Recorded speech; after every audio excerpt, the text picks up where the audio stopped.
पापा मुझे छक्का बुलाते थे, मम्मी कहती थी तुमने हमारी नाक कटा दी। मुझे अपनी परछाई से भी डर लगता था, इतना कि दिन के उजाले में भी अकेले कमरे में डर जाती हूँ कि कहीं कोई पीछा तो नहीं कर रहा, क्योंकि मेरी पहचान ही ऐसी है। मम्मी जबरन मुझे लड़कों के कपड़े पहना देती थी, मेरे बाल काट देती थी। मैं घर से बाहर निकलती तो पापा का ईगो हर्ट हो जाता, उनके खानदान की नाक कट जाती।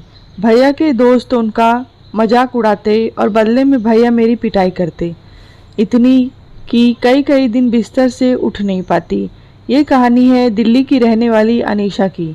अनीशा किन्नर पैदा हुई, लेकिन उनके घर वाले जबरन उन्हें लड़का बनाकर रखना चाहते थे। मजबूरन उन्हें घर छोड़ना पड़ा। अब गुजारा करने के लिए उन्हें शरीर तक बेचना पड़ रहा है। आज ब्लैक बोर्ड में ऐसे ही 3 किन्नरों की कहानी कुछ इस तरह अपने घर के बाहर खिड़कियों से किन्नर कस्टमर्स की राह देखने पर मजबूर हैं। दिल्ली के पहाड़गंज इलाके का मुल्तानी खेड़ा मोहल्ला, गलियां इतनी पतली कि 2 लोग गुजरे तो कंधे टकरा जाएं।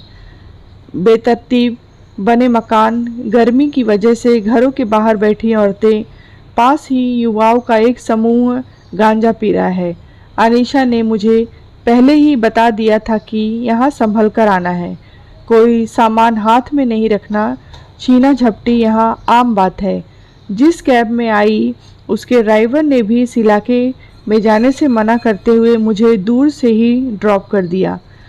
आते जाते लोग मुझे शक भरी निगाहों से देख रहे थे।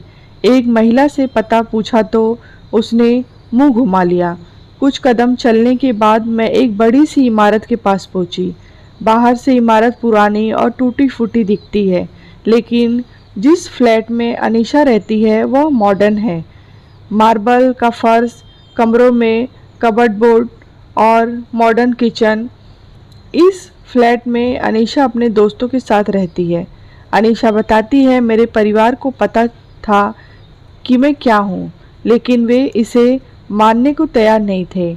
उनका कहना था कि हमें फ़र्क नहीं पड़ता तुम क्या हो, तुम्हारी फीलिंग्स क्या है, तुम्हें कैसे कपड़े पहनना पसंद है, तो जो भी हो तुम्हें दुनिया के सामने लड़के के रूप में ही रहना होगा।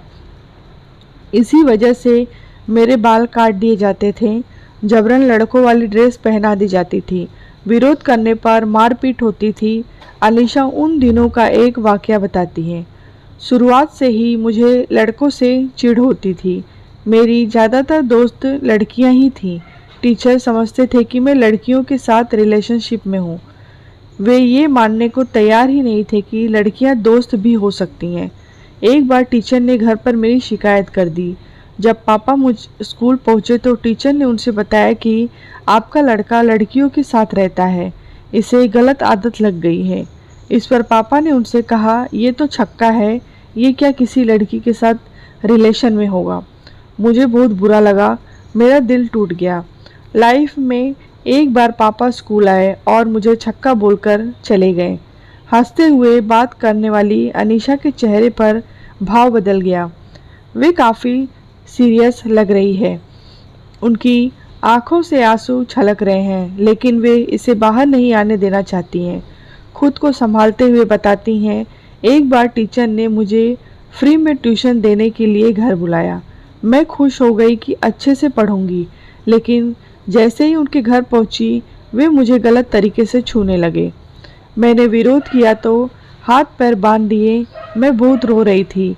घर में बिल्कुल अंधेरा था। वो मेरे कपड़े उतार ही रहे थे कि घर में कोई आ गया। मैं बच गई।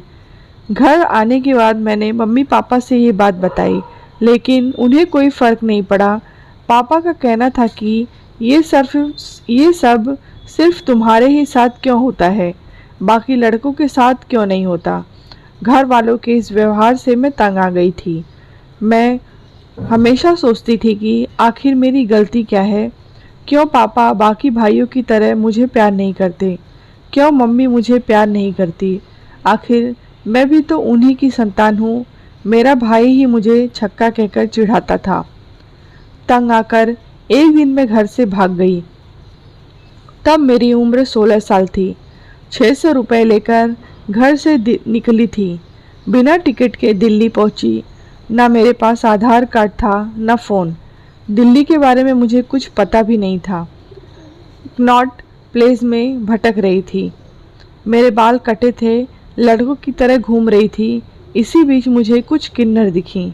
मैं पास गई तो उन्होंने मुझे कस्टमर समझा और पूछा कितने देगा। मैंने कहा मैं भी आप जैसी ही हूँ, लेकिन उन लोगों ने मुझ पर यकीन नहीं किया। मैं 2 दिन ऐसे ही सड़कों पर भटकती रही। तीसरे दिन एक किन्नर को मुझ पर तरस आया। वे मुझे अपने घर ले गईं। उन्होंने मुझे नहलाया और लड़कियों जैसे कपड़े दिए।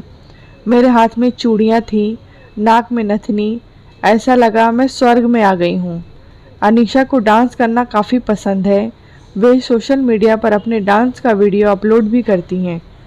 10वीं पास अनीशा को उस किन्नर ने पढ़ाने की कोशिश की, लेकिन अनीशा ने मना कर दिया। अनीशा को कॉमेडी और एक्टिंग करना पसंद था। उन्हें लगता था कि एक दिन वो एक्टर बन जाएंगी, पर वो ऐसा नहीं कर पाई। अनीशा को मांगकर पैसे कमाना पसंद नहीं था। कोई नौकरी देने के लिए तैयार नहीं हो रहा था।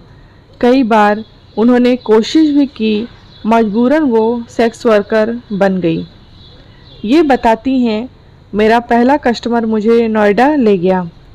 मेरा विग निकालकर मुझे मारा पीटा। पुलिस बुला ली। पुलिस वालों ने मुझे नंगा कर दिया। एक पुलिस वाला था भी मेरे साथ गलत करना चाहता था, लेकिन बाकी पुलिस वालों ने मुझे बचा लिया। अनीशा अब सर्जरी करा चुकी है, लड़की जैसी ही दिखती है। वे बताती हैं, कस्टमर पहली नज़र में मुझे लड़की ही समझते हैं, लेकिन उन्हें बता देती हूँ कि मैं किन्नर हूँ। कई कस्टमर ज़बरदस्ती करते हैं, पैसे नहीं देते हैं। वे कहते हैं तुम्हारे पास है ही क्या कि पैसे लोगे। कुछ महीने पहले एक ग्राहक ने पैर में चाकू भी मार दिया था। अनीशा कहती हैं, हमें हमारी पहचान की वजह से तंग किया जाता है, एक ऐसी पहचान जिसे बनाने में हमारा कोई रोल नहीं है। कुछ साल पहले अनीशा ने जब सोशल मीडिया पर अपनी आइडेंटिटी रिवील की तो उनके परिवार ने इसका विरोध किया। परिवार और रिश्तेदारों ने कहा कि तुम्हारी वजह से हमारी बदनामी हो रही है। तुम्हें दुनिया को ये बताने की क्या ज़रूरत है कि तुम क्या हो। अनीशा से बात करने के बाद मेरी मुलाकात किन्नर से महामंडेश्वर बनी पवित्रानंद नीलगिरी से हुई। केसरिया पगड़ी, ललाट पर चंदन और लाल बिंदी, नाक में नथनी और कानों में बड़े बड़े झुमके, गले में सोने की चैन और ढेर सारी मालाएं।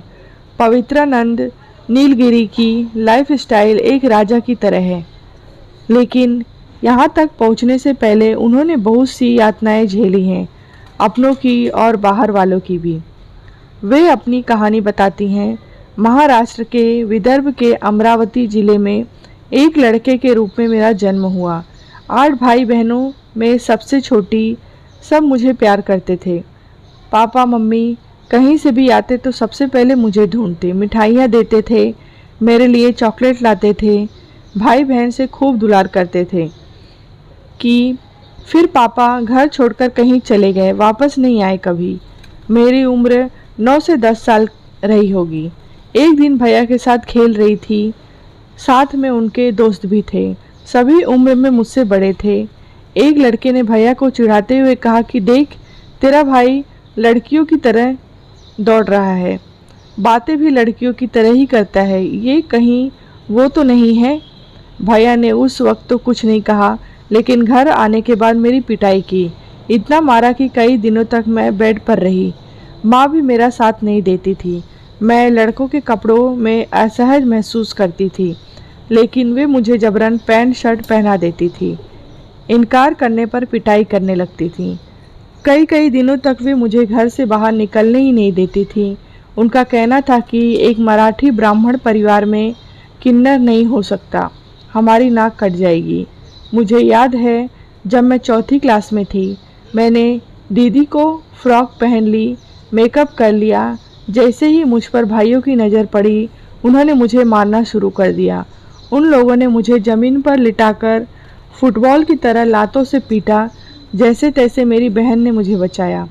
इतना ही नहीं, मैं 9वीं क्लास में थी तो भैया ने मेरे ऊपर कुल्हाड़ी फेंक दी थी।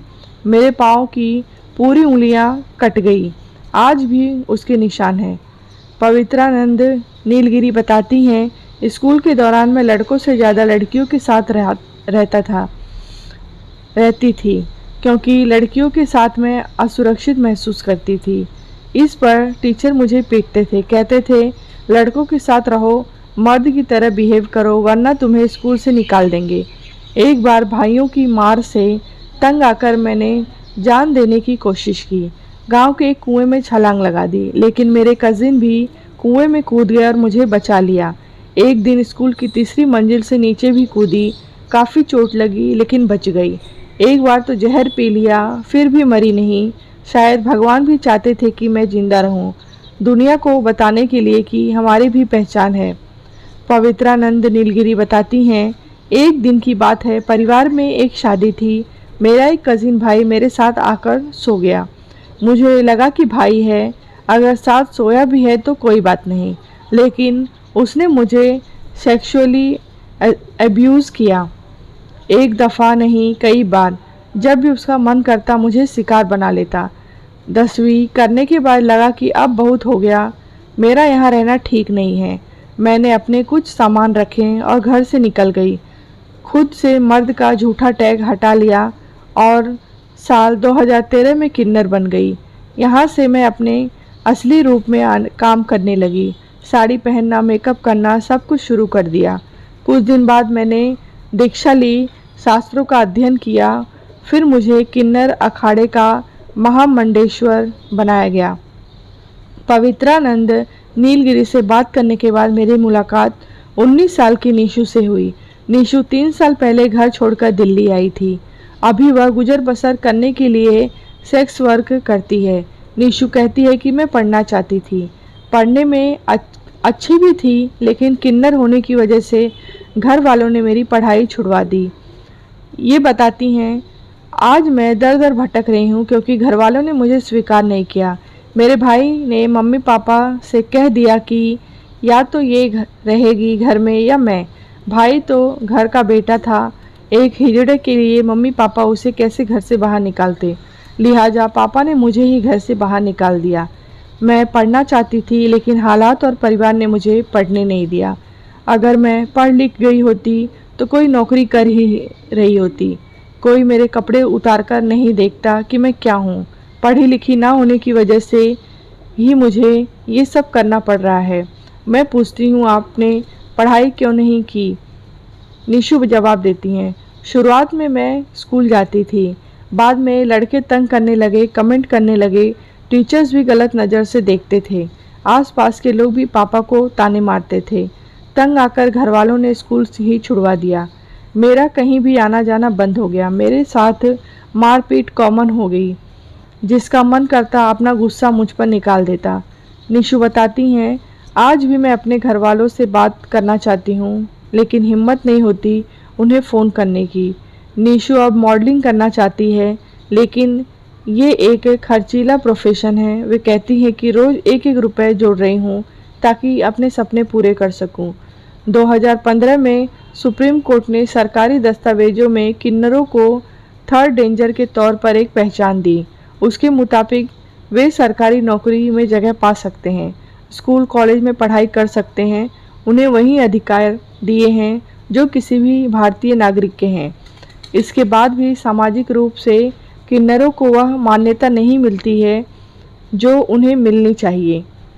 एक अनुमान के मुताबिक भारत में करीब 5 लाख ट्रांसजेंडर हैं, इनमें ज़्यादातर किन्नर हैं। 2016 की एक रिपोर्ट के मुताबिक भारत में 90% से अधिक किन्नरों को सेक्स वर्क करने के लिए मजबूर होना पड़ता है। कहानी आपको कैसी लगी है कमेंट बॉक्स में बताएं। कहानी अच्छी लगी हो तो लाइक करें, शेयर करें।